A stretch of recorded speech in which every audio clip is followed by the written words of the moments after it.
ஒரு டைம் வந்து எனக்கு இந்த முட்டி வலின்னு சொல்லிட்டு போன ஹாஸ்பிட்டலுக்கு. பார்த்தா இந்த செருப்பு எனக்கு காலால போட்டு நடக்க முடியாது. ஒரு செருப்பு முன்னாடி ஓடின்னு இருக்கும். சரி அப்போ ஹாஸ்பிட்டலுக்கு போகலான்னு போனால் என்கிட்ட இப்போ எங்கள் மாமாவை கால் பண்ணி சொல்கிறேன் நான் ஹாஸ்பிட்டலுக்கு இருக்கிறேன்னு. என்கிட்ட ₹1 கூட கிடையாது. உண்மையாக ₹1 கூட கிடையாது. அப்போ அந்த ₹1 காயின் தான் இருந்தது. ₹1 காயினில் தான் போட்டு அவர் கால் பண்ணி நான் சொல்லணும். ஃபோனும் கிடையாது என்கிட்ட. அப்போ நான் போயிட்டு ஒரு இந்த வண்டி தள்ளிலாம் போவாங்கல்ல, ட்ராலி இதெல்லாம் அந்த ஸ்ட்ரெச்சஸ்லாம் அந்த இது தள்ளி போகிறவங்க கிட்ட போய் கேட்குறேன், ஒயிட் கலர் ட்ரெஸ் போட்டுங்கிட்ட. ஆனால் ஒரு ₹1 மட்டும் கொடுங்கண்ணா அப்படின்னு. அவர் என்ன மேலே கீழே பார்த்தாரு. யார் அவன் நல்லா படிக்கிற பையனாகிறான், காலேஜ் ஸ்டூடெண்ட் ஆகிறான், ₹1 கேட்குறான் நம்ம கிட்டேன்னு. கொஞ்ச நேரம் மேலே கீழே பார்த்துட்டு அவர் ₹1 கொடுத்தாரு.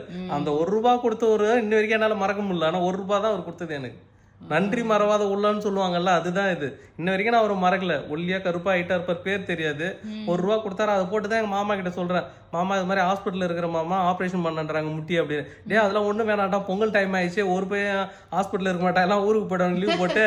அப்படி ஏந்து ஓடான்ட்டு எனக்கு எல்லாம் ரெடி பண்ணிட்டாங்க ஆப்ரேஷன் பண்ணுறதுக்கு. என் வீட்டில் ஏந்து ஓடியது நான் சொல்லிட்டுக்கிறேன். அங்கே எனக்கு தேடி நிற்கிறாங்க, எங்கே ஆப்ரேஷன் இது வேண்டாம் அந்த இது வேண்டாம், எனக்கு ஆப்ரேஷன் அன்னைக்கு எங்கே இந்த பையனை காணுங்க அட்மிட்ல இருந்து தேடி வர்றாங்க. செலவுமணின்னு ₹1 இல்ல என்கிட்ட. ஃப்ரீ தான் எங்களுக்கு, ஸ்டூடெண்ட் இல்ல, ஸ்டூடெண்ட்டுக்கு ஃப்ரீ தான். ஆனா வந்து எப்படின்னா அந்த அங்க படிக்கிற ஸ்டூடெண்ட் வச்சுதான் அவங்களுக்கு டீச் பண்ணுவாங்க, நம்மளுக்கு ஆப்ரேஷன் பண்ணுவாங்க. அது மாதிரி அது ஓகேங்களா. எனக்கு ஃப்ரீ தானா, ஸ்டூடெண்ட் ஐடி கார்டு மட்டும் கொடுத்தா போதும். நான் வந்து இது மாதிரி வெளியில வந்து ₹1 காயின்ல பேசினுக்கிறேன். அவங்க என்ன தேர்ந்து வராங்க ஆப்ரேஷன்ல இருந்து. அப்புறம் ₹1 காயின் பண்ணது அவருடைய ஆப்ரேஷன் வேணாம் எதுவும் வேணாம் சொல்லிட்டு வந்துடுறா அப்படின்னு. அந்த ₹1 லைஃபே மாறுன்னுவாங்கல்ல, அந்த ₹1 தான் அவர் கொடுத்ததுனால இன்ன வரைக்கும் நான் முட்டி ஆப்ரேஷன் பண்ணல. நல்லா தான் இருக்குது, நல்லா தான் நடந்து போயின்னுக்கிறேன், வந்துன்னுக்கிறேன்.